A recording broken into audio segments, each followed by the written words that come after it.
los fenómenos que tenemos adelante. ¿Sí? Esa es una forma de encarar el principio del relato. Bien, continúa. ¿Vale? Estos episodios duraban minutos. Después de la tensión y el llanto se le pasaban.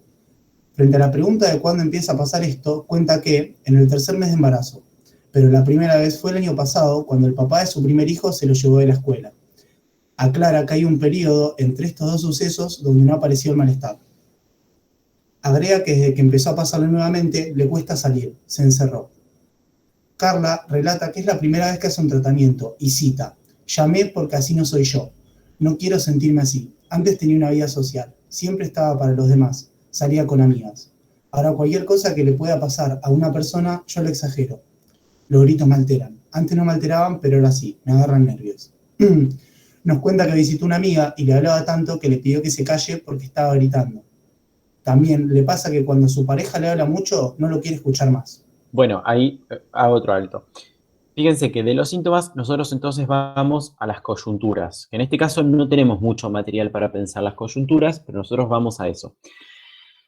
Los episodios que Tomás nombra, no los nombra, espero, porque están en la entrevista, sino que los nombra porque son significativos para pensar ese malestar que nosotros recalcamos al comienzo. Ustedes ordenen la entrevista según ese malestar. Y los elementos que ustedes incluyan, pues la persona puede decir en la entrevista, no sé, me gusta el helado de frutilla. Bueno, ¿a quién le importa? ¿Sí? A nadie. Lo que a nosotros nos interesa poner en el relato es aquellos aspectos que tengan relación con el malestar. Por eso es que Tomás resalta estos episodios o resalta estas particularidades, porque son cosas que se ponen en relación directa con el malestar, ¿sí? ¿Se entiende eso? Eso es algo que siempre tiene que haber, no tiene que haber elementos sueltos en el relato. Eso es muy importante, que no haya elementos sueltos, ¿sí? Que no haya cosas que las ponen porque estaban en la entrevista, no. Esas cosas tienen que encajar con alguna hipótesis, lectura o pregunta o en relación al malestar. Las cosas sueltas así flotando no sirven para nada en un informe. Bien, continúa. Ahí está. Cuenta que no tuvo una buena vida. De chica fue maltratada por su padrastro. En la infancia vivía en un ambiente de violencia, hasta que se fue de su casa. Describe que su manera de resolver las cosas era mediante la violencia. Era impulsiva. Cuenta que así fue con los padres de sus dos primeros hijos, pero la pérdida de su hijo fue un golpe que la dejó aplacada. En cuanto al vínculo con sus hijos, siempre fue la encargada de poner los límites. Los dos acudieron a terapia en diferentes tiempos por iniciativa de ella. Cuenta que a su hijo mayor le revisaba el teléfono porque tenía grupos de WhatsApp con gente más grande donde se mandaban cosas y le revisaba el Facebook. Ella lo tenía que controlar por las cosas que pasan y cuando se le indaga respecto a qué cosas contesta con todo este tema de los degenerados. Carla no quiere repetir la misma historia con su nueva pareja, quiere estar bien con su familia, su pareja actual la contiene, no la invade, la calma. Se le pregunta si vino acompañada y relata que vino en un taxi, pero que le costó salir de la casa, porque le da miedo caminar sola, y al ser interrogada por el motivo de ese miedo, cuenta Te que... hago, perdón, te Sí, hago sí, un sí, alto ahí. sí. Fíjense que ahí se manejó muy bien en un momento la cuestión de las citas, ¿no? Cuando ahí Tomás señala, cuando habla de todo esto de la prohibición hacia el hijo, cuenta lo que la paciente hace, no pone las palabras de la paciente y sí cita algo muy particular que es esto de los degenerados, ¿no? Que es una expresión como muy propia de la paciente. Van a ver que como parte de la consigna hay un documento escrito por Julieta Batista donde les da algunas pautas de escritura y esa es una de las pautas de escritura. No citen indiscriminadamente, pero tampoco hagan decir al paciente cualquier cosa que piensan ustedes, ¿sí?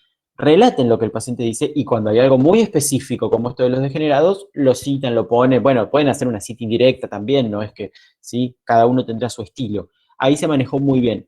Y en esta segunda parte, por favor, te pido que releas las últimas oraciones. La parte de los degenerados o vuelvo a la de que no quiero repetir la misma historia. No, lo que vino después de eso. Se le pregunta si vino acompañada y relata que vino en un taxi, pero que le costó salir de la casa, porque le da Bien, miedo caminar ahí sola. eso, ustedes lo pueden hacer en el relato, si lo hacen una vez o dos veces, pero no lo hagan todo el relato a eso. ¿Sí? No pongan, se le pregunte y conteste. Lo pueden hacer una vez, creo que Tomás es la primera vez que lo hace en el relato. Pero no abusen de ese recurso, ¿sí? No abusen de ese recurso porque si no el relato termina siendo una crónica de lo que sucedió en la entrevista. ¿no? Hay un ejemplo muy exagerado en este documento de Julieta, que es, la persona entra, se sienta, yo le pregunto tal cosa y entonces la persona responde tal otra, ¿sí? Bueno, eso es un ejemplo exagerado, pero ese estilo crónica se nos puede colar. Está bien si lo hacen en algunas partes, ¿sí? Pero no lo hagan en todo el relato. No lo hagan en todo el relato, ese estilo de crónica. Bien, continúa. Vuelve ese parrafito.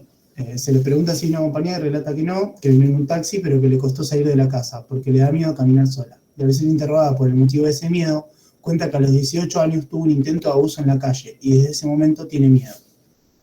Su expectativa respecto del tratamiento es sentirse bien, cambiar lo que le pasa respecto de la angustia. Busca un espacio para que le ayuden a resolver un montón de cosas que ella no puede.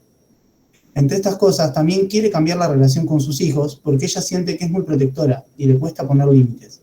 Relata que su hijo más grande durmió hasta los 8 años con ella y cuando se le pregunta por qué, responde, me da miedo, me da cosa, pobrecito. Está solo o capaz yo me siento sola.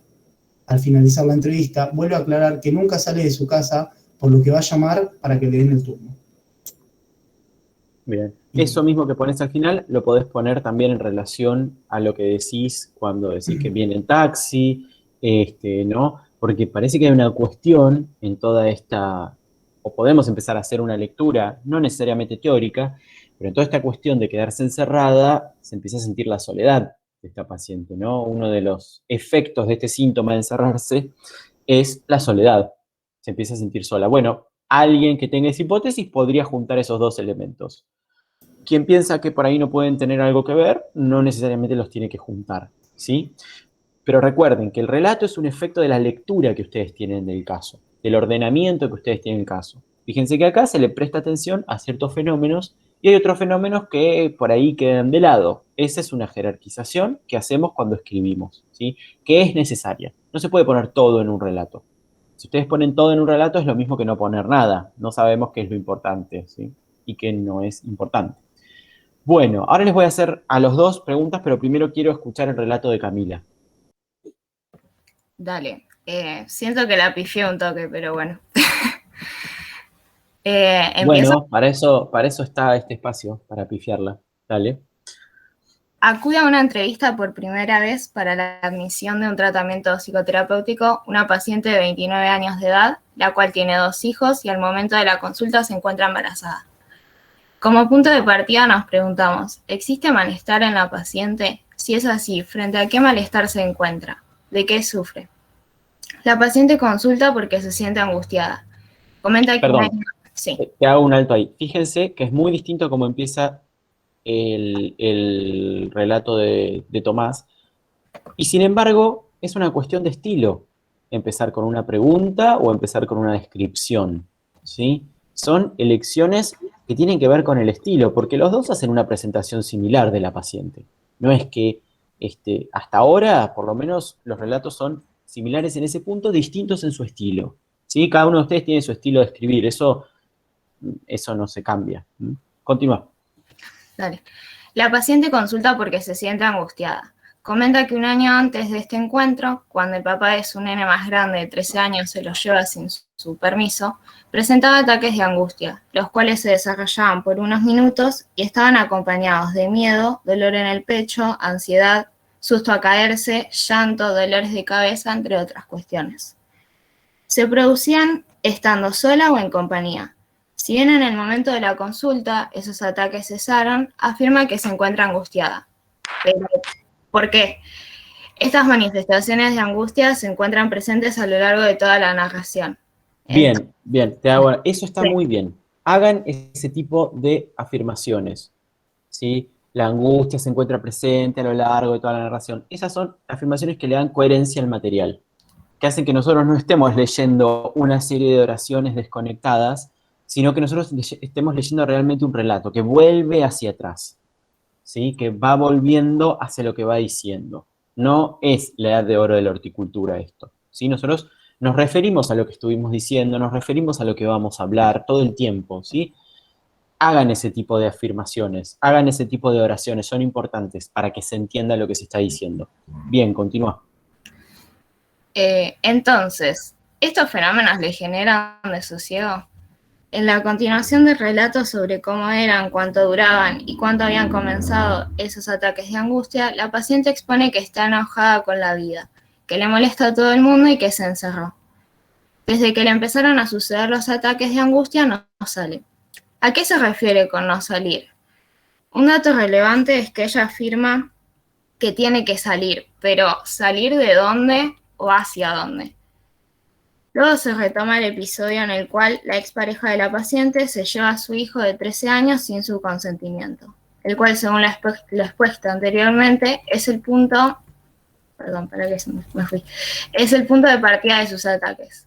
Comenta que el padre nunca se hizo cargo del nene. Ese día el pequeño se había cortado en el colegio, llamaron a sus abuelos y el padre lo fue a retirar.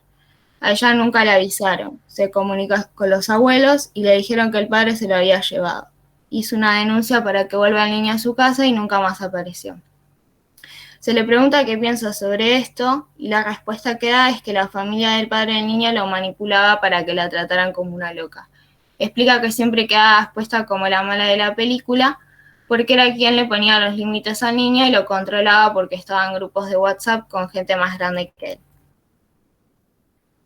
Se redirige el relato hacia la angustia constantemente. La paciente expone que al escuchar los gritos de una amiga le tuvo que pedir que deje de hacerlo porque la alteraban, al igual que cuando dice algo a su pareja.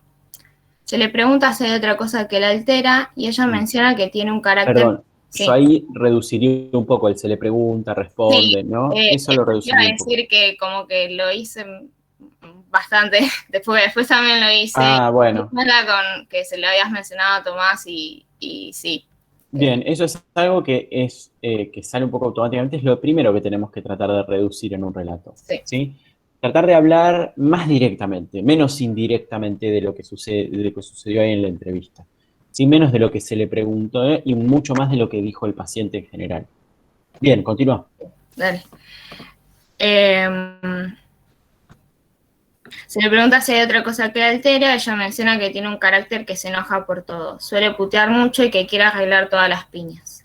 Esto último, referido a cómo se posiciona ella, lo asocia con que no tuvo una buena vida y que en su infancia sufrió un ambiente de violencia por parte del padrastro. Además, con los padres de sus dos hijos, sus relaciones también fueron violentas. Hay una repetición del maltrato en cada uno de esos vínculos. Asegura que ahora con su pareja nueva es diferente, es todo hablar y que ella, después de que su hijo se fue con el padre, está más aplacada y se reprimió. También un dato no menor que puede relacionarse con estas situaciones descritas es el hecho de que la paciente consumía drogas y las dejó antes del embarazo. Ante esto se toman en consideración las siguientes preguntas.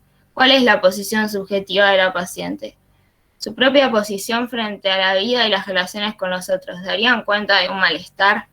¿Qué es lo que se reprime? ¿Puede esto dar cuenta de una inhibición? ¿Se puede decir que hay algo de lo reprimido que retorna? Bueno, no podemos responderlas esas preguntas, ¿no? No Sí, tenemos quedaron todas abiertas. el material para responderlas. Un poco hay algo en tu relato que habría que reordenar, y es que siguió bastante la temporalidad de la entrevista. Y fíjense que cuando se sigue mucho la temporalidad de la entrevista, se corre el riesgo de que algunos elementos queden sueltos. Vos lo solucionás a eso un poco, cuando decís, bueno, acá hay un elemento que puede ser de importancia para pensar, ¿no? Con eso como que integrás, vas conectando. Pero fíjense que es problemático seguir el orden de la entrevista porque uno va retomando ciertos temas y la idea del informe es que quede todo como un poquito más ordenado, ¿sí? Que la entrevista es desordenada como tal, no tiene un orden. Entonces traten de desarmar la cronología de la entrevista. Bueno, igual acá funcionó, digamos, creo que se entendió. Les pregunto a los dos. Sí. No, que en relación a esto que decías, de por ahí no seguir la linealidad o la temporalidad de la entrevista, además, cuando uno hace por ahí un informe, puede unir, o digamos, algunos relatos, algunas escenas, algo que trae el paciente, que quizás siguiendo esta temporalidad no podría unirse, ¿no? No podrían relacionarse, contrastarse. Muy bien. Fíjense cuando Camila dice, esto es algo que se repite en tal y tal relación, ¿no?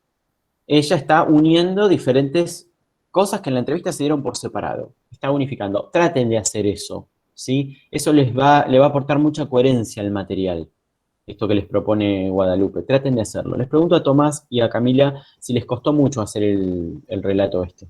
Sí, es re. Un montón. Un par de horitas, porque me pasaba por ahí de pisarme mucho y olvidarme detalles, o no llegar a ordenar bien las cosas, como decía la compañera, cuesta un poco por ahí poner todo por acá, todo por allá, hasta que un poco como dijiste vos, porque agarré y dije, bueno, ordeno lo que escribió primero, en orden de lo que ella dijo en la consulta. Primero escribió su malestar, después recién trae a colación el momento del intento de abuso y que no puede salir. Entonces acomodé todo arriba lo primero que dijo y me fui para abajo a lo último recién, porque vamos al final de la consulta esa parte. Fíjense que el trabajo que hay que hacer con una entrevista es de tratar de ver los elementos que nosotros queremos incluir, desarmar la entrevista de esos elementos y después rearmarla en un relato que sea organizado según lo que nosotros queremos decir. Entonces, hay un primer momento de, bueno, desarmamos la entrevista y hay un segundo momento de me siento a escribir y rearmo dándole el sentido que yo le quiero dar. ¿Sí? Es siempre darle sentido a un relato. Siempre es eso, no van a escapar de darle sentido. Por más citas que pongan de los pacientes, uno en el ordenamiento le da una lectura, le da un sentido. Pero es fundamental entonces de ir desarmando la entrevista. Eso es parte de la elaboración de los informes. Bueno, tenemos que pasar a algunas entrevistas que yo traje porque necesitamos un poco más de casos para que ustedes tengan algo más de variedad a la hora de elegir, ¿sí? De dónde hacer el informe. Profe, pregunta. Sí. Viste, vos también nos dijiste que busquemos determinadas cosas como dónde está la transferencia y demás. Sí. Eso yo lo puse, digamos, después de todo lo que leí, armé como algo propio, como buscando... Lo pueden incluir también en el informe en general. Eso es lo que tiene que orientar el informe. No quiere decir que ustedes pongan transferencia 2 puntos, ¿sí? Sino que el informe tiene que estar orientado no solo por el malestar, sino también por la capacidad de que eso sea tratado con otro y por los pedidos que se realizan en relación a ese malestar, por las coyunturas que lo determinan. Digamos, la idea es organizar el material en relación a todo eso. ¿Sí? Entonces, cada uno lo hará como le sea más conveniente, pero ténganlo en cuenta que eso tiene que estar en algún lado. ¿Sí? Perfecto. Una pregunta. Sí. ¿Te puedo preguntar dónde está la transferencia? Porque yo puse algo, pero me mareé escuchando. Sí, yo igual era lo que más me costaba, porque también el tema de la demanda o la posición de ellos por ahí es como más, un poco más fácil, pero... Sí, ¿y qué piensan? La transferencia yo puse, a ver, que, mirá, ¿te puedo leer lo que puse? Sí. Después, digamos, en la entrevista queda clara la demanda, más bien el pedido de Carla de manera clara. Ella quiere sentirse bien y considera que puede lograrlo en el espacio analítico. Su implicación en su propio sufrimiento es la condición para el análisis. Así no soy yo. Le otorga de antemano al terapeuta la capacidad de poder resolver ese malestar. Vengo a buscar un espacio y que me ayuden a resolver cosas que yo no puedo. ¿Podemos vislumbrar aquí un indicio de transferencia? Bueno, hay algo del pedido, eso tiene que ver con la transferencia, y la idea de que nosotros sabemos algo que ella no, por eso podríamos ayudarla. Lo de la stamp sería. Yo lo que puse es como que ella dice como que le resuelvan todo lo que le pasa, digamos, y como que hice hincapié en que nosotros no podríamos resolvérselo, sino que podríamos darle las herramientas para que lo resuelva. Claro. Bueno, pero eso es algo ya más nuestro. Pero lo que ella manifiesta es, bueno, vengo acá porque ustedes saben algo, ¿no? Es algo de eso. Supone que nosotros con nuestro saber podemos intervenir sobre algo de lo que le pasa. Después, fíjense cómo es la relación de ella con los otros, que en general es bastante violenta, dice ella, pero al mismo tiempo no quiere escuchar. Vieron que lo dice hasta literalmente. Entonces va a ser un poco difícil, me parece a mí, el tratamiento con esta persona, ¿no? Que no quiere escuchar. Hay que ver si es simplemente los gritos o si hay algo de lo que le dice el otro que ella no lo quiere escuchar.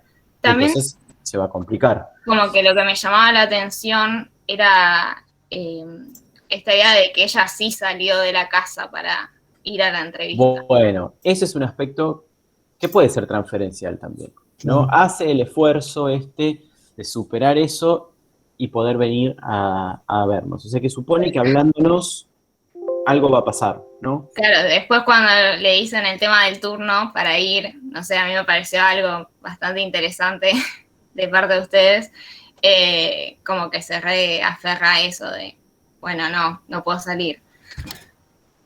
Llamo por teléfono, dice, ¿no? Sí. Para buscar el turno. Profe, respecto a eso Sí. yo había notado, yo hice más un listado, no hice un relato, y justamente en la situación de control y la situación de que había ido, yo lo relacioné con la idea de que se sentía sola y cómo eso podía afectar el estar rodeada de personas en el consultorio.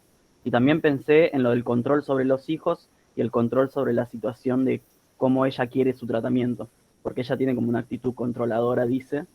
Entonces yo pensé que por ahí al decidir cómo va a ser su tratamiento también se podía ver algo de ese control que ella busca tener sobre los hijos. No sé, había pensado eso. O sea, nosotros caeríamos un poco en la serie de los otros a los que controla, como el hijo, por ejemplo. Claro. Bueno, podría ser, podríamos quedar ahí, si no estamos advertidos. Profe, Claro, la transferencia fue lo que más tiempo me tomó, perdón, lo que más tiempo me tomó fue eso, porque como no hay una instancia clara, porque si bien en una entrevista no podés tener un inicio claro de eso, también después, cuando termine, si querés, había hecho una hipótesis, como vos habías dicho justo hoy, de una cosa del caso, por ahí no, por ahí sí, me gustaría leerla a ver qué opinabas. Bueno, si querés al final de la clase, Sí, en no los hay últimos problema. minutos, lo hacemos. Dale, sí, Dale. sí. Melina, ibas a decir algo. Sí, yo te quería preguntar con esto de que, viste que vos decías también el vínculo con los otros, ¿no? El pensar la transferencia, por ejemplo, en un informe de estos, o sea, ¿está solamente asociada a la persona del médico? Porque ella, por ejemplo, hace mucha mención a, bueno, sí, esto de que no me puedo vincular, no salgo, me molesta que me hablen, pero la posición diferente con respecto a su pareja actual. A su pareja, exacto. Es como, No necesariamente a nosotros. Hay algo distinto ahí, ¿no? Con su pareja. Su pareja le habla, la calma, sí, eso totalmente, es dice como ella. uno de los, o sea, como es una de las cosas que yo me quedé pensando respecto a eso, más que, incluso más que lo del médico, porque como dijo Tomás, no sabía como bien cómo pensarlo. Y otra cosa que se me mamó duda es en cuanto a, cuando vos dijiste la posición subjetiva, ¿no? Como que ahí yo encontré, o sea, mucho como que ella se agarraba bastante de, ante cualquier situación ella volvía, bueno, tuve una infancia dura, Ajá, bien, como que, bien. como que era un poco, no sé si una excusa, no sé bien cómo se piensa esa Eso posición. se puede, bueno, eso se puede poner en el relato. Parece que la paciente todo el tiempo vuelve hacia tal cuestión, ¿no? Eso no es una Parece que de todo las el tiempo vuelve discontinuidades. perdón. Una de las discontinuidades, porque en el momento en el que trae al relato lo de la infancia es como medio cortante, va, si mal no Sí, yo recuerdo. pensaría las descontinuidades como las coyunturas en su historia, las vivencias importantes o fundamentales y los efectos que tuvieron. Pero es cierto que en el relato vuelve todo el tiempo esta cuestión de la infancia dura. Bueno, le podemos dar un lugar en el informe que hagamos, ¿sí? Le podemos dar un lugar a señalar esta infancia dura de la paciente. Bien. Bueno, tenemos que ir sí o sí a las entrevistas. No nos queda otra, así tienen un par de casos más, ¿sí? La próxima, el miércoles que viene, vamos a seguir trabajando estas dudas, ¿sí? El miércoles que viene no vamos a ver solo cuestiones de estas y vamos a ver si arrancamos con la joven homosexual. Pero ahora vamos a una entrevista. No sé, Guadalupe, ¿con cuál querés empezar? ¿Querés que agarremos Julián primero? ¿Te Dale, parece? sí, sí, perfecto. Bueno. Profe, ¿ponemos el presente ahora? Vayan poniendo el presente. Sí, es importante que pongan el presente porque en la última clase hubo pocos presentes de gente que incluso participó. O sea que se están colgando con el presente. No se cuelguen con el presente porque un día se van a noticiar de que perdieron la materia porque se olvidaron de poner el presente. Así que no lo hagan. Bueno, bien, el paciente se llama Julián, tiene 29 años, es estudiante universitario, se dedica a eso. Y es en el contexto de una entrevista de admisión que hago yo con otro compañero mío del hospital, Luis Volta, que lo deben conocer, es adjunto de teoría. Bueno, se lo hicimos entre los dos. Yo voy a interpretar a ambos y Guadalupe va a interpretar al paciente. Bien, bueno, contame, Julián, por qué viniste. No puedo más con mi vida. Fui varias veces a emergencia este último tiempo por mis síntomas. Ya he hecho tratamiento. Bueno, ¿qué síntomas tenés? Tengo muchos síntomas. Me cuesta conciliar el sueño y cuando lo concilio me despierto con dolor en el pecho. Todo el tiempo tengo dolor en el pecho, pero ahora tampoco me puedo concentrar y eso me afecta en el estudio. Trato de no abandonar materias, pero no puedo más. También tengo la sensación de que me va a agarrar un síncope y cada vez me ocurre con más frecuencia. De noche es más intenso. Además del dolor en el pecho, ¿tenés alguna otra sensación? Malestar. Se me retuerce el estómago, me late mucho el corazón y hace poco vengo notando que se me ponen muy coloradas las orejas. ¿Cuándo empezaron estos síntomas? Siempre los tuve. A partir del año pasado son más constantes. Tenía periodos en que se iba y volvía, pero siempre lo sentí. ¿Cómo es esto de que siempre lo sentiste? Siempre, desde los 18 años que me despierto con dolor en el pecho. Hace 10 años o más. Siendo dolor en el pecho, ¿por qué consultás en salud mental? Me hicieron electros, nombra otro estudio del corazón, y me dijeron que estaba todo bien, y me mandaron para acá. Antes me surtía efecto que esté todo bien y me iba feliz, pero ahora, aunque me digan, no se me va. O sea, que en algún momento la palabra del médico te calmaba. ¿Hiciste tratamiento? A los 18 estuve con psicóloga y psiquiatra. Pero consultaste al cardiólogo primero. No, directamente al psiquiatra y psicólogo.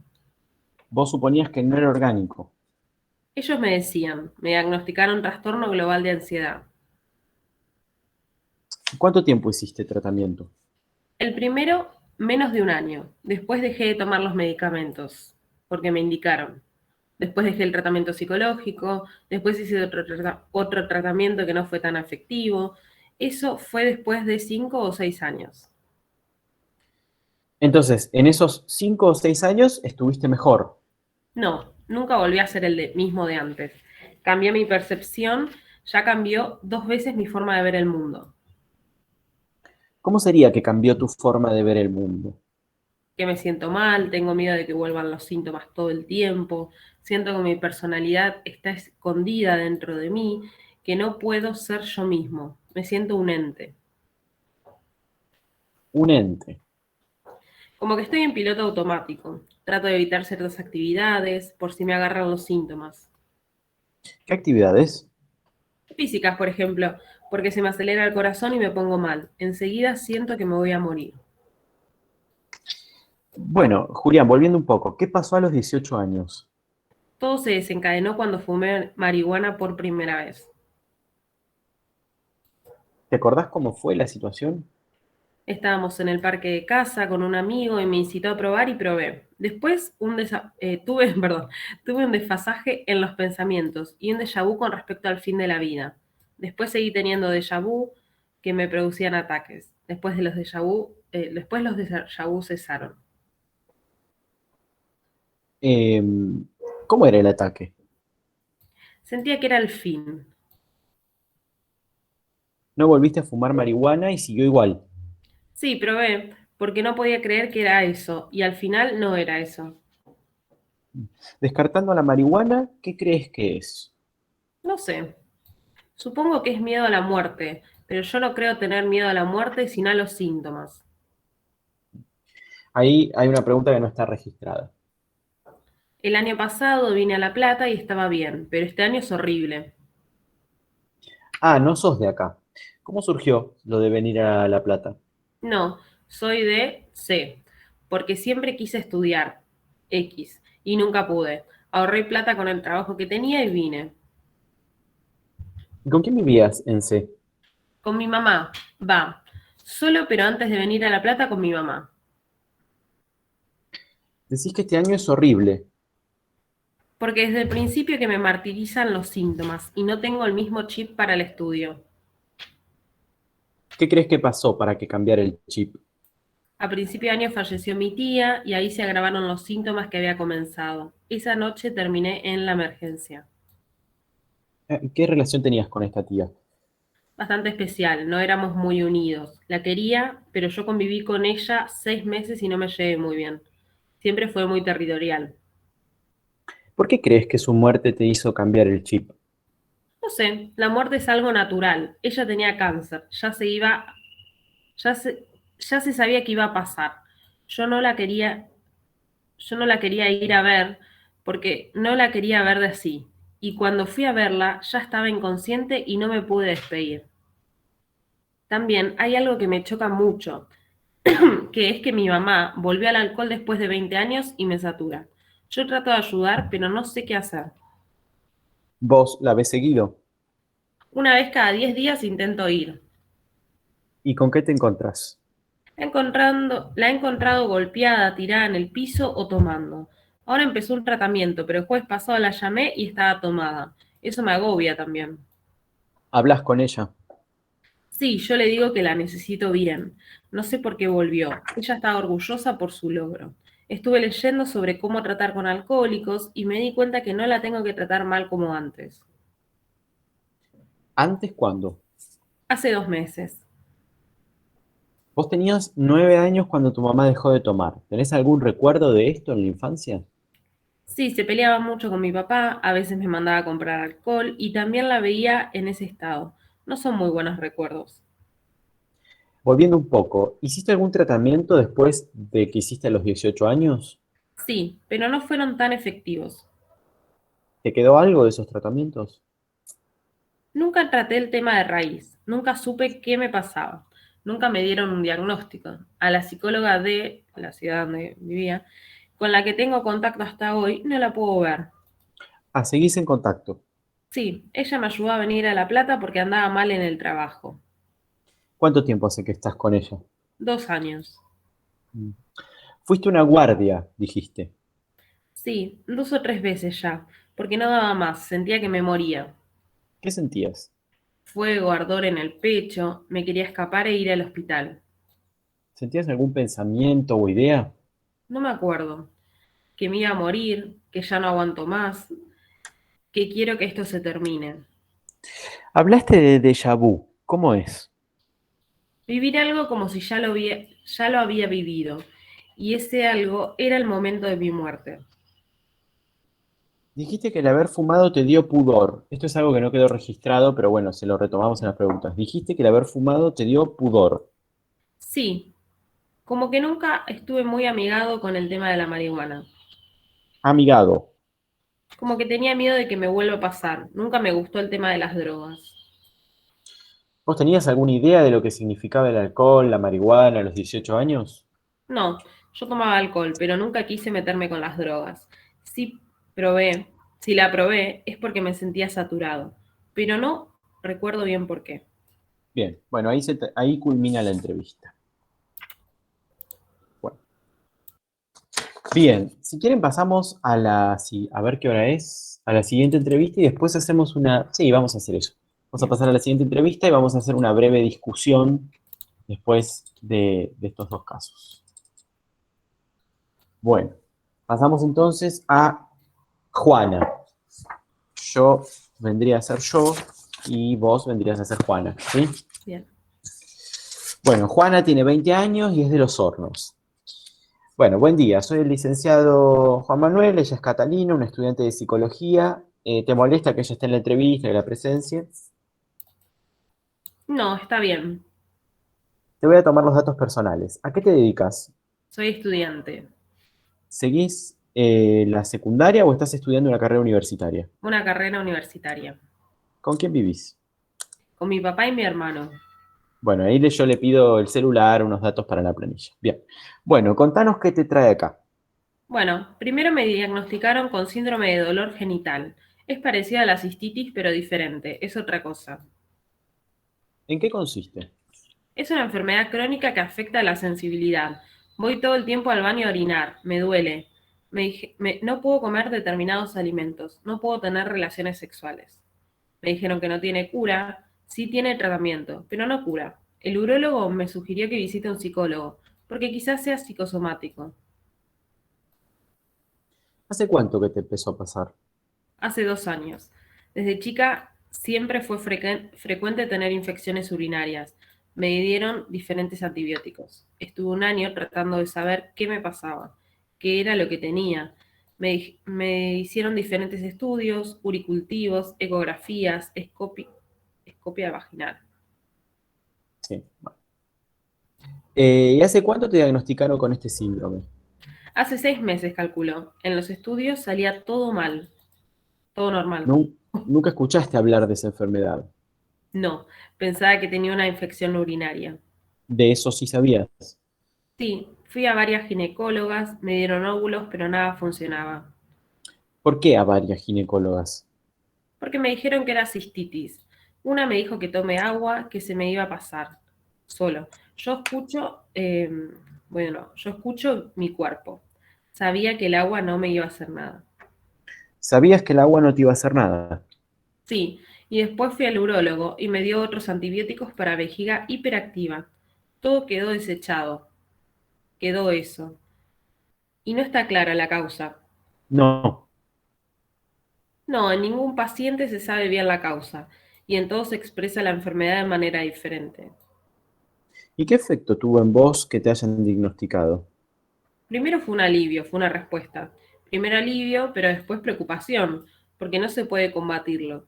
En cada organismo funciona distinto. Ahora me estoy haciendo un tratamiento con ácido hialurónico. Instalaciones con catéter una vez por semana. No me produjo ningún cambio, pero dicen que puede que los cambios se noten después. Desde el diagnóstico hasta ahora la sensación es la misma. Sí, me metí en grupos de autoayuda, vi que siguen dietas que les dan algunos médicos naturistas, que prohíben algunos alimentos que irritan la vejiga. ¿Te cambió la vida? Sí, es complicado, sobre todo socialmente. ¿En qué aspectos? No puedo tomar alcohol, por ejemplo, ahora soy vegana en transición, al principio por una cuestión de salud, pero ahora por convicción propia. No puedo tener sexo. No podés directamente. No, porque me duele. Hace 2 años estaba en pareja y el último tiempo no lo disfrutaba, no sentía placer. Aunque no está afectada la vagina, sino la vejiga. Antes de eso, ¿tuviste alguna vez relaciones sexuales? Sí, O sea que eso cambió. sí, ¿Generó dificultades en tus relaciones? sí, me inhibe, no me dan ganas. Es como si hubiera un muro, pero en realidad ganas hay. Un muro. Sí, el hecho de tener relaciones sexuales, lo sexual es una parte importante de todas las personas. Hace más de un año que no tengo y estoy como puedo. Es lo que me toca. Lo que te toca. ¿Intentaste algo alternativo? No, antes podía llegar al orgasmo, lo probé yo sola, ahora no. Parece que algo se está deteriorando. El hecho de no tener orgasmos es preocupante. Eso no le dije a mi urólogo. Podría haber algún sexólogo. ¿Alguna consecuencia más en tu vida por esta enfermedad? Bueno, la comida. Ese es otro placer de cualquier persona. Tengo que cuidarme. No puedo comer tomates, nada muy picante, tampoco muy dulce. De fruta solo puedo comer banana y manzana. Los placeres se han visto problematizados. Sí, estoy con amigas y decimos vamos a comer a tal lado y yo no puedo. O tomar cerveza. Que no son cosas tan importantes, pero Aparece siempre en primer plano los no puedo. ¿Por qué te dijo el médico que saques un turno con un psicólogo? dice que puede ser causa de algún suceso traumático, de algo que me haya pasado. No sé, la separación de mi pareja, o no sé, no tengo buena relación con mis papás o mi medio hermano mayor. Todos mis hermanos vivíamos con mi mamá y mi papá, pero se separaron y se mudaron de casa. Al principio viví con mi mamá, pero yo tenía problemas con mi medio hermano mayor. Entonces decidí por última opción mudarme con mi papá, no por placer. El urólogo piensa que puede haber una causa psicológica. ¿Y vos qué pensás? En un principio pensaba que por ahí sí, pero después de ver testimonios de gente que atraviesa la misma lucha que yo, pienso que por ahí no, pero lo descarto. Antes lo pensaba un 70%, ahora un 50% o un 40%. ¿Y vos tenés alguna hipótesis? ¿Pensás algo puntual? Infección había, ya había tomado la pastilla del día después y pensaba que podía ser eso. Mi ginecóloga dijo que no tenía nada que ver. Fue la primera vez que la tomaste. ¿Por qué? Tuve relaciones con mi ex, nos cuidamos, pero yo pensé que había pasado un accidente, así que decidí tomarla por las dudas, para prevenir. Eso no se lo conté a mi exnovio. ¿Por qué? Teníamos una relación rara, no sé si tóxica. Él es una persona muy conservadora. Yo me quería cuidar con pastillas anticonceptivas y él no quería. Entonces no las tomaste. No, aunque no lo veía mucho, sí teníamos sexo activo. ¿Él estaba dispuesto a tener un hijo? No, él se cuidaba con preservativo y listo, nada más. ¿Y vos pensabas en eso, en tener hijos? No, Con mucho énfasis. sí, no, por favor. Risas. Dice ahí, ahí fue como dijo, no, por favor, y se empezó a reír, ¿no? Ah, Porque yo le bien. señalo el énfasis que le puso al no. Claro. ¿Fuiste alguna vez al psicólogo? Sí, una sola vez. Antes cuando tenía obra social. Después mi mamá cambió de trabajo y dejamos de tener. Fui al tempito de haberme separado. ¿Y aquella vez por qué consultaste? No me sentía bien, tenía problemas sociales, me costaba relacionarme con la gente. Me dejé de hablar con mi grupito de amigas. No era por mi pareja, nos separamos por diferencias. No era la misma afinidad. Ahí todavía estabas en la secundaria. No, ya había terminado. ¿Y qué carrera estudias? Comunicación social acá en la UNLP. ¿Y con quién consultaste? Pero fui una sola vez, por un tema de horarios. No pudiste encontrar otros horarios. No, daban turnos rotativos en el horario que querían y les convenía. Y como no puedo pagar un psicólogo privado, Aparecen los no puedo.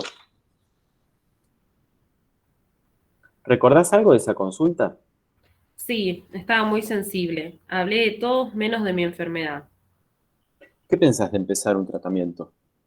¿Qué me podría ayudar? Hace mucho que quiero. Tengo problemas de autoestima.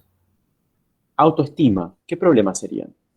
Sentirse inferior y esas cosas. Comparar los físicos y eso.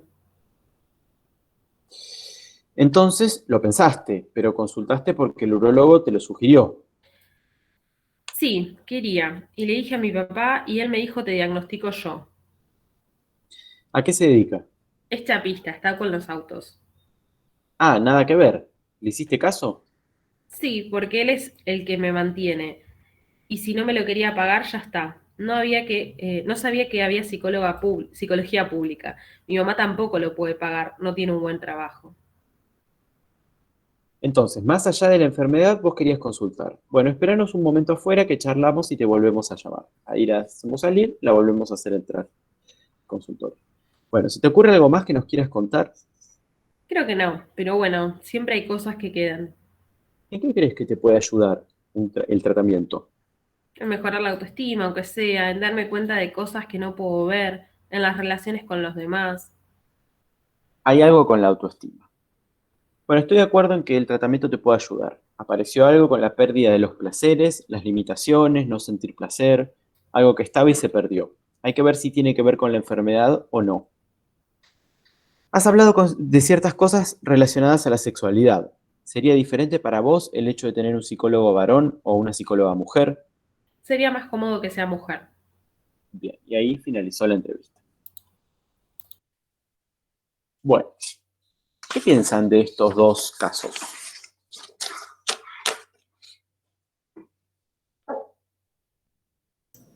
El primero, por ahí que quizá el malestar que presenta el paciente se remite más a la infancia, a lo que vivió con la madre alcohólica, y después como un segundo hecho al que él le atribuye todo el malestar sería el haber fumado marihuana con su amigo, y que eso le haya generado una situación cercana a la muerte, pero después se contradice y dice que él no le tiene miedo a la muerte, y lo asume incluso cuando fallece la tía, creo que era. ¿Y Entonces cómo es este malestar que aparece en ese primer paciente? tiene dolor en el pecho, describe síntomas de ansiedad. Sería algo como el hijo más fácil de atribuir a un cardiólogo, por así decirlo, hasta que él se da cuenta que después de que todos los estudios den que no tiene nada, ya no es tanto algo biológico, sino algo más psicológico quizá. Bien, ¿cómo ustedes describirían el fenómeno en los términos en que estuvimos viendo en la clase? Estos fenómenos que presenta ese paciente. Que lo manifiesta haciendo objetos, a la marihuana, por ejemplo, que transfiere los miedos a algo externo, los miedos a la muerte. En cambio, la chica lo manifiesta en el propio cuerpo, A ver, este chico también lo manifiesta en el propio cuerpo, ¿no? Sí, Tiene palpitaciones, tiene un montón de síntomas en ese cuerpo. Ese cuerpo está azotado, podemos decir, termina en las guardias, ¿no? Aún habiendo ido al cardiólogo, ¿ah? Termina yendo a la guardia. No puede más este cuerpo. ¿Y qué piensan ustedes? ¿Por dónde va entonces este síntoma? Parece que más que un síntoma son manifestaciones de la angustia, ¿no? Lo que tenemos en primer plano en este primer caso son manifestaciones de la angustia en forma de ataques directamente, ¿no? Se le retuerce el estómago, le late el corazón, eh, se le ponen coloradas las orejas y piensa algo en ese momento, de dolor en el pecho, bueno, obviamente, palpitaciones, piensa algo, Piensa que se va a morir. piensa que se va a morir. Exacto, son ataques de angustia lo que tiene este paciente, ¿no? Es lo que nosotros estuvimos viendo con este texto de 1894 de Freud, son ataques de angustia. Hay que ver qué aspectos de lo que describe Freud ahí están y cuáles no. Ese es un trabajo que se los dejo a ustedes para el informe, pero fíjense que la expectativa angustiada parece que está. Él está todo el tiempo pensando en qué podría sobrevenir un ataque. Su vida se ha vuelto insoportable, ¿no? Traza entonces estas cuestiones de la infancia, traza la relación con la madre alcohólica. Parece que hay una cuestión muy ambigua respecto de la marihuana. Por momentos piensa que empezó con la marihuana, por otros momentos piensa que no. Vieron que es extraño lo que tiene en relación a la marihuana. Pero ¿qué le sucedió? Dice algo muy interesante que no tiene que ver exactamente con la angustia, porque todos los fenómenos que están en primer plano son fenómenos vinculados a la angustia. Ahora, hay algo que marca una diferencia, hay algo distinto. la muerte de la tía no le generó angustia eso. Va, no parece. No, le agravó los síntomas igual. No le generó una sensación inmediata de angustia, pero le agravó todos estos síntomas. Claro, sí, pero entrando en consonancia con otra cosa, tal vez. Puede ser ¿Qué? cuando habló de la Algo. madre, del trato que él tenía respecto a ella, a lo último que él dice que la venía tratando mal hace 2 meses, hasta que buscó cómo tratar con una persona alcohólica. Ujú. Claro, yo conecté, o yo no sé si me asocié la cuestión de que también el padre la trataba mal o se trataban mal cuando ella era, la madre era alcohólica, cuando él tenía 9 años, puede ser. Sí, la Como, madre era alcohólica en su infancia, sí, sí. Ahora, hay una cuestión con él. ¿Cómo se siente él?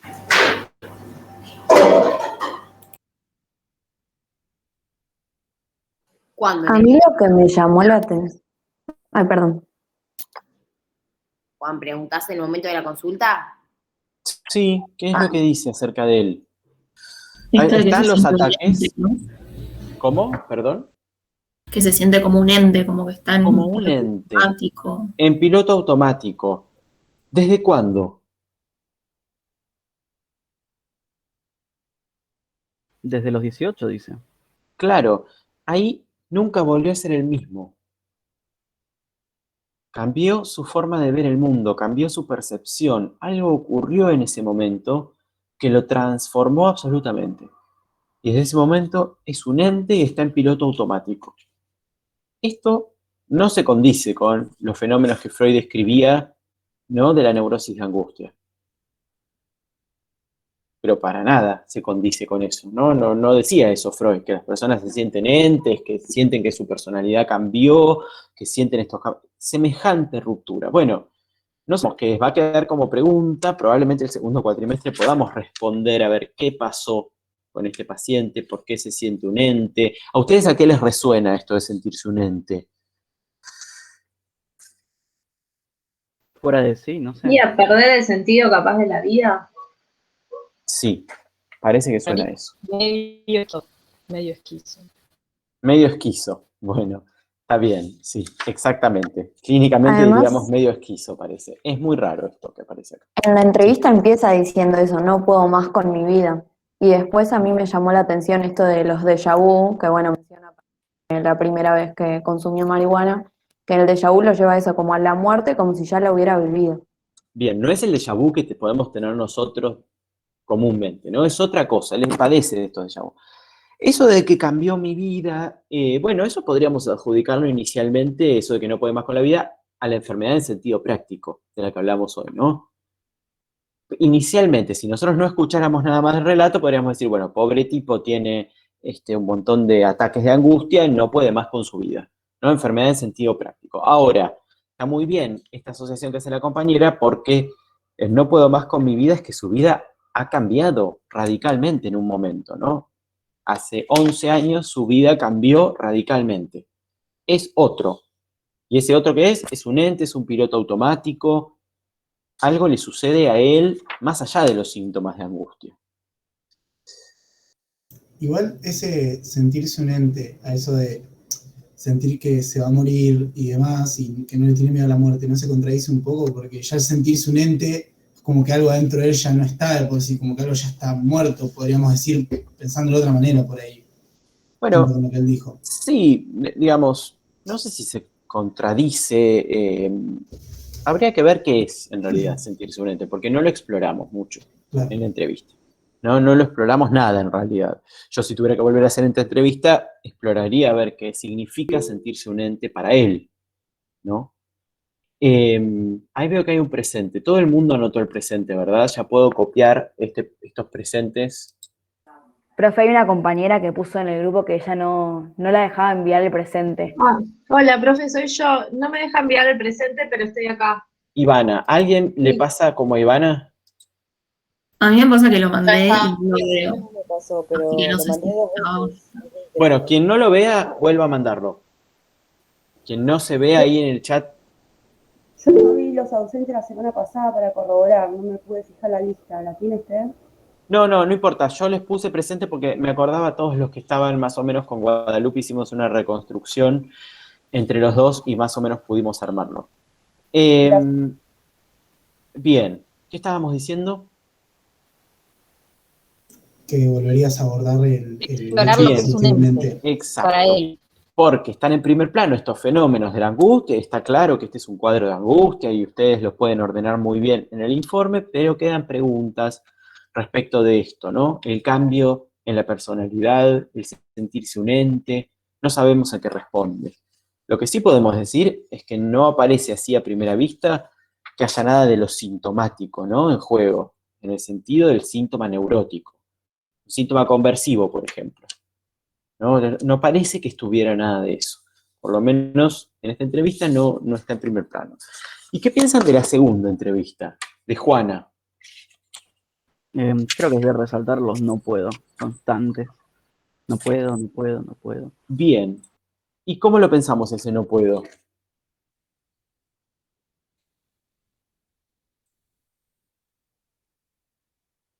Y ella, yo creo que lo relaciona también con el autoestima, porque el no puedo ligado a sentirse insuficiente, o como lo menciona, como una Bien. incapacidad. Bien, está eso por un lado, ¿no? La cuestión de la incapacidad de ella como persona, pero uno podría decir que estos no puedo tienen un costado más efectivo en la vida, porque fíjense que, ahora vamos a lo que le pasa, pero fíjense que esto que a ella le pasa la inhabilita.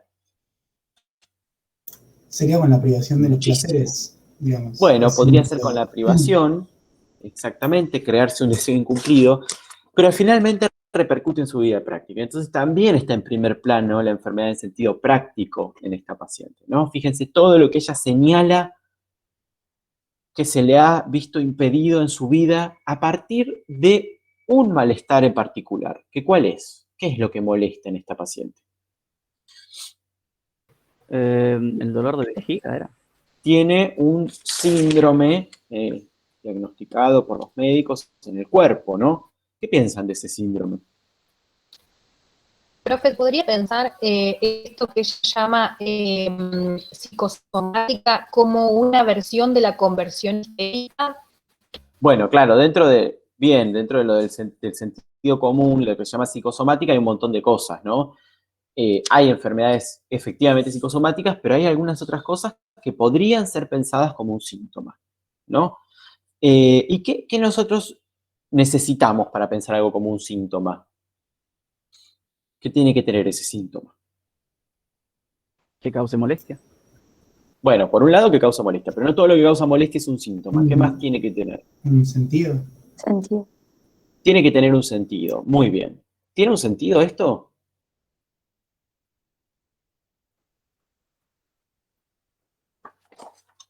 ¿Un sentido en qué sentido? No, un sentido respecto a qué. Porque, por ejemplo, en este caso es un poco, yo lo que pensé con lo que vos dijiste, dijo Nazareno, como el tema de la ganancia secundaria del síntoma, en este no puedo. Como que hay un poco a partir de, bueno, este diagnóstico que tuvo médico, bueno, se desenlazaron un montón de cosas que van de la mano. Y lo que dijo ella, aparte en un momento, cuando ella dice lo de que no puede tener relaciones sexuales, y ella, como que ella misma dice, como que a pesar de que era una afección en la vejiga y no en la vagina, como que ella lo resalta. Le impide tener relaciones sexuales, le impide comer, le impide ir a comer con amigas, le empieza a impedir como un montón de cosas, sospechosa todo este impedimento. Sí, como que la muy inhibición sospechosa. está súper presente en todo momento. Muy presente, exactamente, muy presente. En un momento, Sobre todo la inhibición de la satisfacción. Vieron que es la satisfacción la que no está por ningún lado. En un momento, iba a decir alguien, sí, que en un momento y vos como que tomás esa palabra y ella dice que es lo que me toca, tú decís lo que te toca, y me llamó la atención porque como un equívoco, como que puede significar, como en el sentido común es lo que me toca, como bueno, lo que nos pasa, y como más resignado, pero en otro sentido, y que ella habla todo el tiempo de lo sexual, me dio la sensación en la entrevista, lo que me toca es, como ella hablaba de una sensibilidad, y no sé, como puede referirse también a otra cosa, no puede tener relaciones sexuales con un otro, pero hay algo ahí que la estaría tocando, no sé. es decir, es a comprobar, pero podría ser esto un subrogado simbólico de alguna cuestión vinculada a lo sexual, que como bien dice Sofía, aparece todo el tiempo en el material. Todo el tiempo está la cuestión sexual presente, no hay una satisfacción en vista, no hay satisfacción en ningún lado, pero nosotros podemos decir que esto que se vive como doloroso, tal vez puede ser la satisfacción de la pulsión ahí. Algún conflicto en juego. ¿Y cuáles son, si nosotros suponemos eso, cuáles son las escenas, las vivencias que pueden estar determinando esto? Las relaciones con los familiares, en particular el hermanastro, me llama la atención. Va, medio hermano le dicen. Hay una vivencia ocasional con este hermano, hay una cuestión con su exnovio, eso es muy importante. De la pastilla del día después. Exacto, la cuestión de la pastilla del día después, que parece que la desesperó bastante, hay que ver qué pasó ahí en ese momento, ¿sí? Porque es previo, podríamos decir, es previo a que ella termine de armar este síntoma. Claro, es que esa parte es como lo que más resuena respecto al síntoma, porque fue lo más previo y fue quizá lo que más, digamos, le generó algo, por el hecho de que aparte habla bastante del ex como una persona conservadora, que no la dejaba tomar pastillas, que solamente usaba preservativo para cuidarse, y cómo lo veía al ex, que incluso tampoco le contó el hecho de que tomó la pastilla el día después por el miedo al accidente que hubo, que ella describe. Bien, o sea que nosotros podríamos ordenar estas vivencias. Sí, Juliana. Perdón, me metí en la... Una cosa que me llamó la atención fue que cuando ella dice que se va de la casa de la madre, dice que va a la casa del padre y aclara no deseo. Me llamó la atención que después de decir eso dijo no por deseo. No por placer, dijo. Perdón, no por placer. Peor todavía. Claro, no justito se habló mucho del placer y ella terminó diciendo no por placer. Me quedó con esa parte.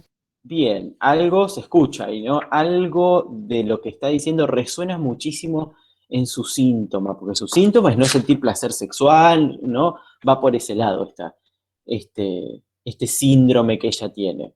Bueno, podríamos, ¿sí? Si desarmamos toda la entrevista y tomamos los elementos, armar algún tipo de cuestión vinculada a la conversión como hipótesis, ¿no? A ver qué se constituye en el tratamiento.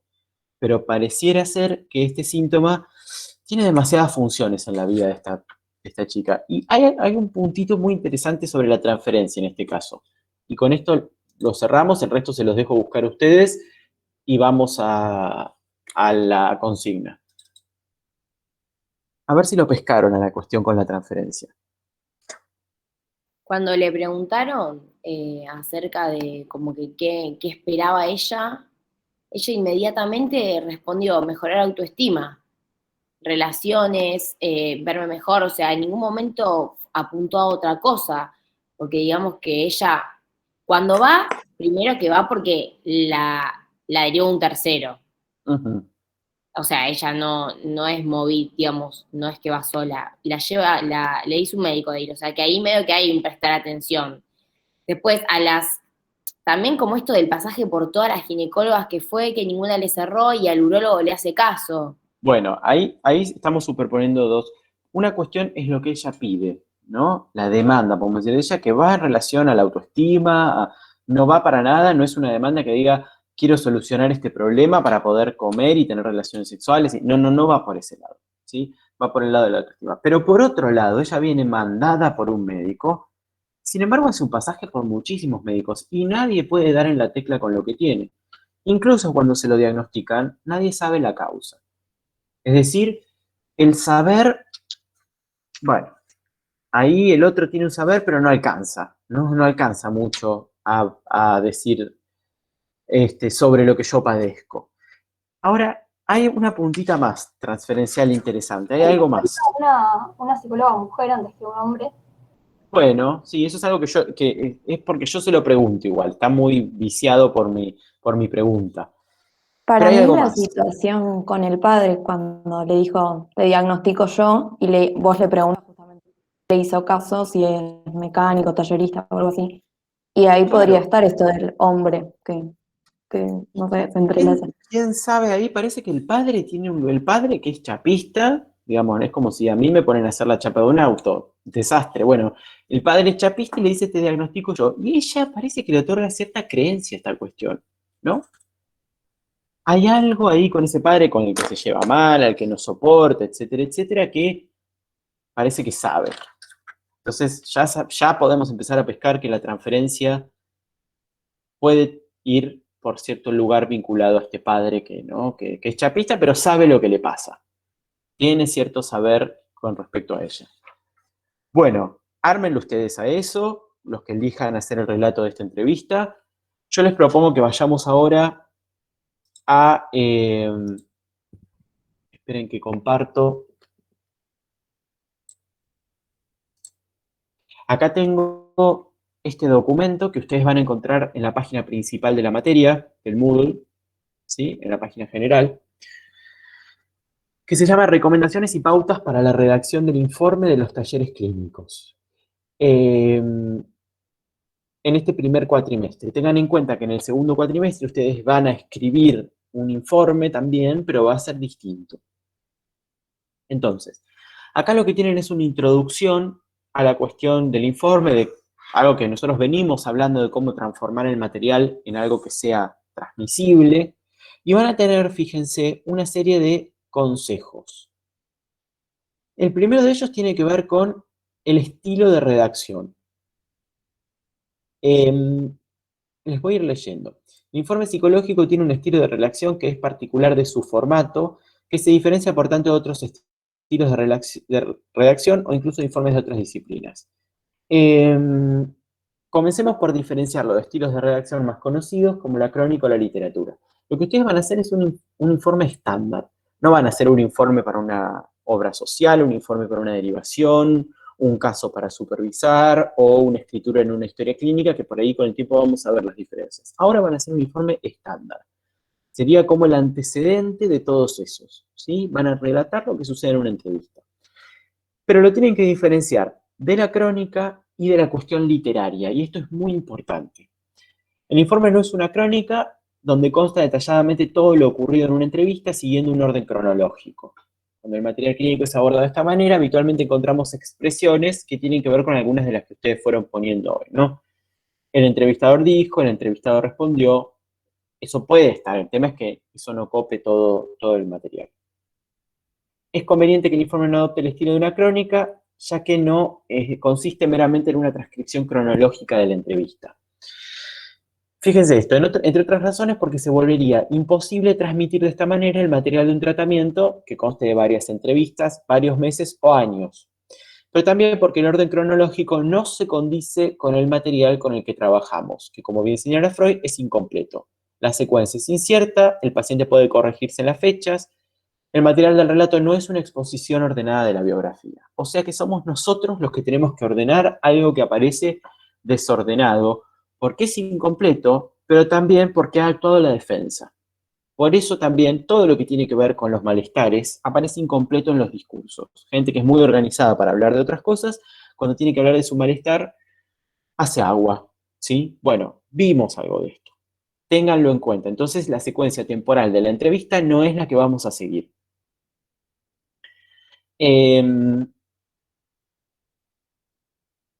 Intentar volcar este tipo de material para que obedezca un orden cronológico sin contradicciones implica forzarlo, dado que esta modalidad de relato tiene una gran importancia teórica. Es conveniente entonces restituir en el informe el modo en que alguien habla, sin por eso juzgarlo en relación a una supuesta no contradicción o etc. Es decir, nosotros no tenemos que buscar las contradicciones en el paciente, sino ir señalando lo que va diciendo, ir tratando de establecer un orden causal en relación a lo que dice. Sí, aunque ustedes no pongan las hipótesis causales, no van a incluir contenido teórico, sí van a pensar los hechos que van a nombrar en relación a una hipótesis causal que ustedes van a tener en la cabeza. Por eso, ustedes no van a poner como fundamental en el caso de Julián todos los estudios que se hizo, o en el caso de Juana, todos los estudios que se hizo en los genitales, en la vejiga, en todo eso. No nos interesa tanto eso, resaltarlo en primer plano. Podemos decir que hizo estudios y punto. Lo que nos interesa mucho más es lo que nos importa a nosotros para nuestra hipótesis acerca de la causa. Es importante tener en cuenta que el informe se hace con el objetivo de transmitir a otro que no estuvo presente lo que se ha escuchado. Por lo tanto, debe ser conciso y breve. La información debe estar sistematizada y organizada, de modo tal que el que lo lea pueda hacerse una idea de la situación del paciente en el cual se hace el informe. Implica un principio de economía. El estilo de redacción propio de la crónica no contribuye. Y ahí da un ejemplo de una crónica, ¿sí? Pero tampoco sería pertinente utilizar un estilo más literario. Un informe no tiene por fin transmitir una situación de manera poética o embellecida. Queda exento del uso de un lenguaje literario que abunde en adjetivos, metáforas y demás figuras retóricas. Así como también en un lenguaje excesivamente técnico que solo sea comprensible por otros colegas que comparten el mismo marco teórico. Acá tengan en cuenta que Freud escribe los casos con poco embellecimiento teórico. Traten de escribirlo como está escrito el caso de la señora P, ¿sí? Con palabras que se entiendan y que puedan transmitir. No empiecen a incluir conceptos uno atrás del otro porque entonces no nos informa mucho eso. Acá dice algunas indicaciones más precisas que ustedes pueden leer sobre las frases con muchas subordinadas, la voz pasiva, la ortografía, tengan en cuenta eso. Y da un ejemplo de lo que sería un informe demasiado literario. Por ejemplo, el paciente llega a la consulta, es visible como su alma está en pena. Es de mediana edad, pero las líneas de su rostro parecen un mapa viviente de su biografía. No. Toda esa poesía a la hora de escribir los casos, no. ¿Sí? Lo que ustedes tienen que poner acá es un informe que sea claro. ¿Sí? Y esta poesía introduce demasiadas ambigüedades, más de las que ya existen en el lenguaje. Entonces, ahórrense toda la cuestión poética, escriban conciso, tratando de transmitir la idea que ustedes tienen del caso, ¿sí? Sin todo este embellecimiento que no, como dice acá, que no conviene. Fíjense esto, recomendamos escribirlo en discurso indirecto, respetando el principio de economía y claridad del que hablamos antes. Por ejemplo, se trata de un paciente de tanta edad que situó el comienzo de su malestar hace aproximadamente un año, lo nombra como ataque de pánico, y fíjense que ahí lo que está haciendo Julieta es resumir varios renglones de una entrevista, que es un poco el trabajo que hicieron Tomás y Camila hoy, ¿sí? Es el estilo que tiene que tener un informe. Por eso dice acá estilo indirecto y evitar la inclusión excesiva de dichos. Ojo con la forma en que citan al paciente. Hay cosas que son importantes para citar. Por ejemplo, esto que dijo hoy la compañera, cuando esta paciente dice, me fui a vivir con mi papá, aunque no por placer. Eso es re importante para citar. Por lo menos para mí me parece un elemento importante para entrecomillar y citar de la paciente. Porque nosotros lo podemos poner en relación directa con cierta interpretación de lo que es el placer para ella y de cómo está eso en la entrevista. Ahora, ustedes no pueden construir un informe que sea citas y citas del paciente. ¿Sí? Eso no es un informe, es simplemente una recolección de citas. Ténganlo en cuenta eso, traten de ser equilibrados con eso. Habla también de la organización del material esto. Obviamente no puede aparecer todo. Hay que tener en cuenta la cuestión de los datos. Nosotros ahora con estas entrevistas hemos minimizado mucho la cuestión de los datos personales porque están modificadas las entrevistas, ¿sí? Para que no revelen la identidad de nadie. Fíjense que dice la transformación del material en bruto de la entrevista en un relato requiere que el material sea organizado desde algún eje de lectura conceptual. El hecho de que los conceptos no estén explicados en el relato no quiere decir que el relato del caso no esté organizado teóricamente. Es esto que hablamos siempre, de que es la teoría la que a nosotros nos hace pensar en el armado del caso. No es necesario que esto esté explicitado para que cada uno se dé cuenta de que la organización del material responde a cierto principio. Hay indicadores textuales que nos hablan de esta organización, ¿sí? Bueno, obviamente no se tiene que hacer una transcripción, eso espero que quede claro. Los informes que hacen una transcripción están mal, no son verdaderos informes, ¿sí?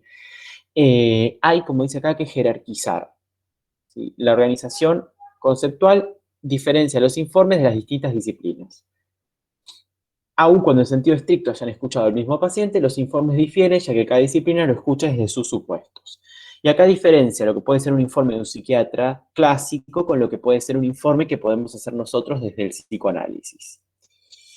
Nosotros vamos a escuchar algo diferente, entonces vamos a hacer algo distinto. En esta cátedra sostenemos que la especificidad del abordaje psicopatológico está dada por una lectura de la subjetividad en su singularidad y no una comparación con respecto a una norma. Esto quiere decir que nos importa especialmente a la hora de organizar el material cuál es el sufrimiento que motiva la consulta. Esto es muy importante. Siempre en primer plano el malestar, ¿sí? ¿Cuál es el malestar que marca la discontinuidad del relato? ¿Qué es lo que se le ha vuelto intolerable? En definitiva, ¿cuál es la enfermedad en sentido práctico? ¿Cómo se entrama con su historia personal? La historia no nos interesa en tanto anecdotario, sino que nos da las coordenadas de ese sufrimiento. Es lo que estuvimos trabajando hoy, ¿sí? Lo que nos interesa son lo que nos puede explicar ese sufrimiento. El punto de partida es de qué sufre. Esta dimensión del sufrimiento es la plomada que organiza el material. De ahí se puede articular la demanda, la coyuntura de aparición, las relaciones con los otros, la posición del paciente ante lo que le sucede. Entonces, malestar, demanda, transferencia, coyuntura de la crisis y posición subjetiva. ¿Se entienden? ¿Se entiende esto? ¿Hay alguna pregunta al respecto?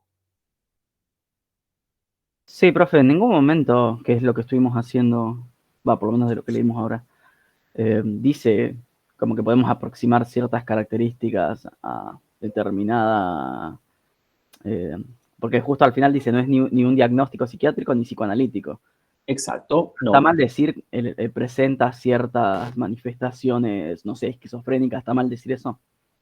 No está mal, vos lo podés pensar y organizar el relato desde ahí, pero no lo escribas, ¿sí? Porque no es el fin de este relato pensar que vos le estás escribiendo, le estás contando en la entrevista a tu tía, que no es psicóloga, no sé, que es chapista, como el papá de Juan. Entonces, no vas a poner que tiene manifestaciones esquizofrénicas, vas a describir, por ejemplo, su discurso. Y a vos te parece importante describir el discurso porque vos tenés una idea de que el discurso se vincula muchísimo con la esquizofrenia, la forma en que está organizado el discurso, ¿no? Porque tiene que ver con la ruptura de las asociaciones, etcétera, etcétera. Ahora, no se lo vas a decir a tu tía. No le vas a decir eso a tu tía. ¿Se entiende esto? Claro, ¿Lo sí, entienden todos? habría que explicar más, digamos, por qué sucede eso. Por ejemplo, en vez de hablar de conversión, decimos, tiene cierto dolor en el pecho, pongamos, y esto se puede entramar con este suceso tanto, en vez de decir, Exacto. perfecto. No van a poner conversión, no van a hablar del mecanismo de formación de síntomas, eso lo van a hacer en el segundo cuatrimestre, y ahí vamos a complejizar el informe. Pero en este primer cuatrimestre simplemente se trata de un relato. Simplemente entre comillas, porque el relato está organizado por las categorías teóricas que ustedes tienen, ¿sí? Hay un ejemplo, una especie de apólogo de Popper, ¿sí? Vieron que Popper se dedicaba mucho a la epistemología. Bueno, hay un apólogo de Popper, hay un texto de él que se llama La cuba y el reflector, o el balde y el reflector, y en ese texto él dice que, bueno, hay dos formas de pensar el conocimiento. Una forma es pensarlo como un balde donde se acumulan cosas, ¿no? Entonces, más cosas, más conocimiento. Otra forma es pensar el conocimiento como un reflector que va iluminando algunas cosas especiales, ¿no? Importantes, ¿sí? Entonces, pensemos que elaborar un informe es construir conocimiento a la manera de un reflector, de que ustedes van iluminando ciertas cuestiones particulares. Ustedes no le van a agregar teoría, no van a sumar cosas, no van a decir todo lo que pasa en la entrevista, no van a acumular detalles, no van a ir por el balde de cosas, van a ir por construir un escrito que nos pueda dar la idea de la presentación de ese paciente en esa entrevista. Y eso requiere esto, que estén manipulando el reflector para resaltar algunas cosas y otras no. Cuando escriben se nota mucho qué consideran ustedes que es lo importante y qué no, ¿sí? Y parte de la corrección va a tener que ver con eso. Si ustedes, no sé, doy un ejemplo exagerado, toman el caso del hombre de la Bulldog y de lo único que hablan era de lo inteligente que era él para construir mapas, algo no entendieron, ¿sí? Algo no se entendió de la lectura. Ahora, si ustedes agarran el caso de la Bulldog, obviamente el caso de la Bulldog no es un caso que vaya a entrar para los informes, ¿no? Por eso se los pongo de ejemplo. Solo entran las entrevistas que estuvimos viendo, ¿sí? Ningún caso escrito, solo entrevistas. Si ustedes agarran el caso de la Bulldog y ponen en primer plano la persecución que este hombre siente de parte de una mujer, bueno, ahí no se necesita que ustedes me expliquen la teoría de la paranoia. Ya se entiende que ustedes piensan que lo que está en primer plano, ¿sí?, es este delirio. ¿Se entiende entonces? No es algo que tiene que estar en la entrevista escrito, pero está en la organización del material, la lectura teórica que ustedes tienen. Está en a dónde eligen ustedes apuntar el reflector, ¿sí? Fíjense que además hay abajo una serie de cuestiones respecto del formato de la presentación. Bueno, acá dice cosas como que no se entrega en formato papel, sino que se entrega en formato papel, que no hay entregas digitales. Bueno, obviamente eso se olvidaron de borrarlo.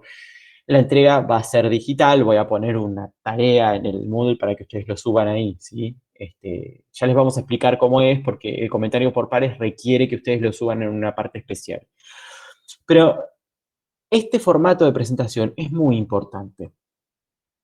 Porque nosotros cuando escribimos en la clínica, adaptamos lo que nosotros escribimos a ciertas cuestiones de formato, tanto que tienen que ver con, como dice acá, la cantidad de páginas, las hojas, etcétera, como formato en cuanto a escritura, ¿sí? Entonces, ustedes pueden tener una idea excelente de lo que sucedió en la entrevista y unas hipótesis maravillosas, pero las tienen que poder trasladar a un formato específico. Eso es parte de la evaluación, ¿sí? Yo soy muy hinchapelotas con el formato, les digo la verdad, lo soy. Con muchas cosas, pero con el formato sobre todo, ¿sí? Para mí es muy importante que ustedes puedan adecuarse al formato de los informes.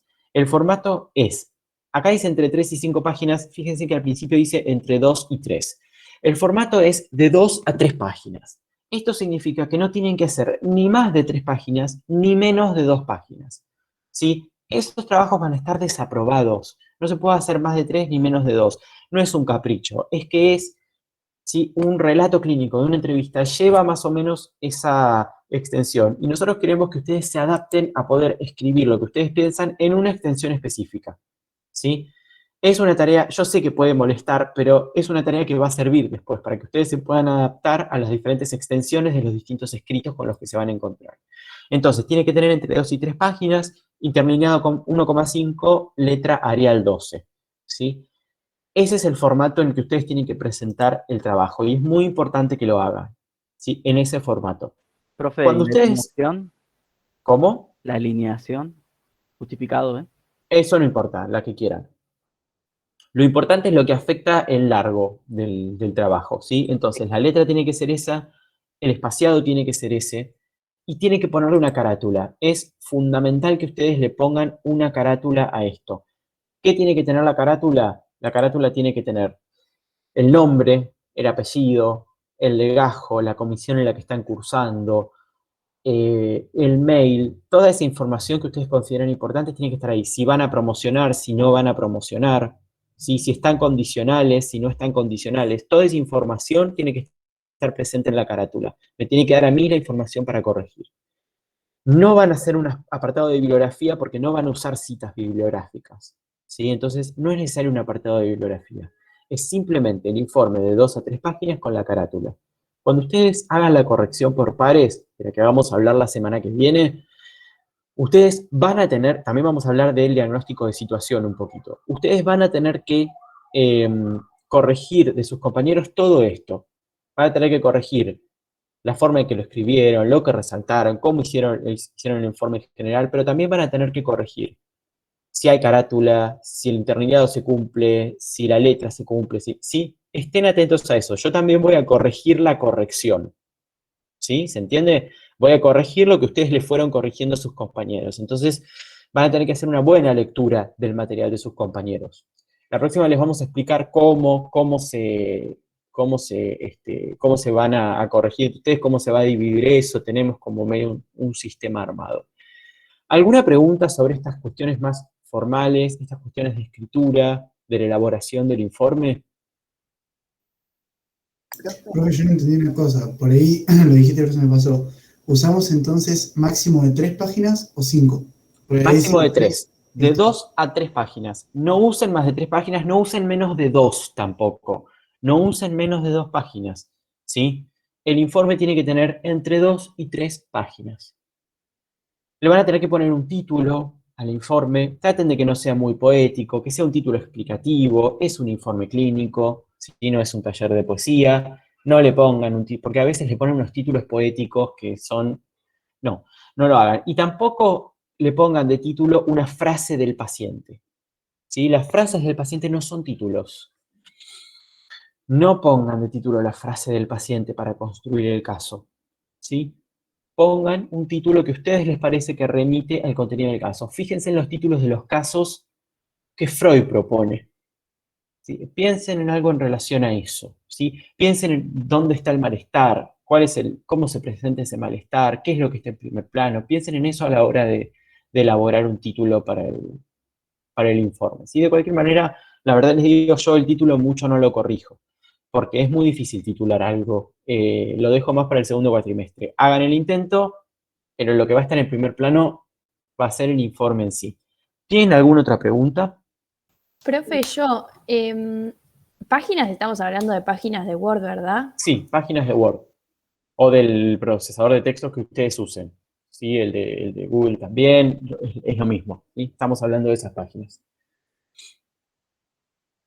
Profe, yo en cuanto a lo de cómo era esto de la corrección con un compañero o compañera. Bien, o sea, la información va a aparecer esta semana, pero bien. ustedes van a subir a algún lado este informe, que nosotros ya les vamos a explicar cómo, y van a tener que corregir el de algún compañero. La idea es que todos tengan su informe corregido y todos puedan corregir al menos uno. A veces por ahí se va a superponer. Yo el año pasado, hay otras comisiones donde definieron, bueno, tal corrige a tal corrige a tal. Yo el año pasado lo dejé libre y funcionó, ¿sí? Así que este año voy a hacer lo mismo. Ustedes elijan a quién corregirle. Mi sugerencia es que le corrijan a alguien que no sea de su grupo de estudio, ¿sí? A alguien externo al grupo de estudio, porque nada, eso va a ayudar mucho más a que lean otro tipo de producciones, ¿sí? Generalmente en el grupo de estudio, aunque no hagan el mismo caso, terminan siendo medio parecidos los informes. Así que traten de corregir a una persona por fuera. Si ustedes ven que hay un compañero al que nadie le corrigió, le preguntan y se lo corrigen, ¿sí? Que no quede nadie sin su corrección. Y todos tienen que hacer al menos una corrección, ¿sí? Todos hagan al menos una corrección porque es parte del proceso de la construcción de este caso, ¿sí? A mí me interesa que ustedes puedan leer casos de otros y aportarle cosas. Eso es un aspecto muy importante, porque a veces hay cosas que en nuestras propias producciones no las podemos leer, que nos cuesta mucho leerlas, pero sí las podemos ver en el otro. ¿Se acuerdan cuando Freud decía que los reproches que uno le hace a otra persona en realidad son autodirigidos? Bueno, eso está todo el tiempo. A veces pensamos que lo que escribimos está buenísimo y vemos lo del otro y decimos, ah, no, lo que yo escribí era una porquería. Bueno, entonces para que tengan esa hermosa experiencia es que nosotros introducimos esta cuestión de la corrección por pares que funciona muy bien. Y el año pasado tuvo muchísima aceptación. Va a estar explicado en un texto que vamos a subir. Sí, igual tienen, no es la semana que, es recién el sábado de la semana que viene, entonces creo que es 26 de sábado que ustedes van a tener que subirlo, así que no se preocupen por eso, que hay tiempo todavía, ¿sí? Sí pueden ir escribiendo ya el informe, si a ustedes les parece, porque ya tienen las pautas, ya pueden ir escribiendo el informe. Las entrevistas son todas las que vimos como entrevistas en el taller, ¿sí? No están los casos de Freud que nosotros vimos, los casos de la psiquiatría, esos no. Ustedes van a hacer un informe con las entrevistas, que tienen varias, tienen como 5 o 6. ¿Más preguntas acerca de esto? Profe, perdón, como que no me queda, o sea, la consigna es elegir una de estas entrevistas que vimos en el taller y realizar el informe, o sea, una dentro de todas las entrevistas. Una dentro de todas las entrevistas, sí.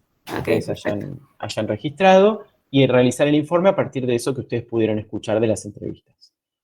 Bueno, estamos bastante en hora. Tomás, ¿te parece que dejemos lo tuyo para la clase que viene?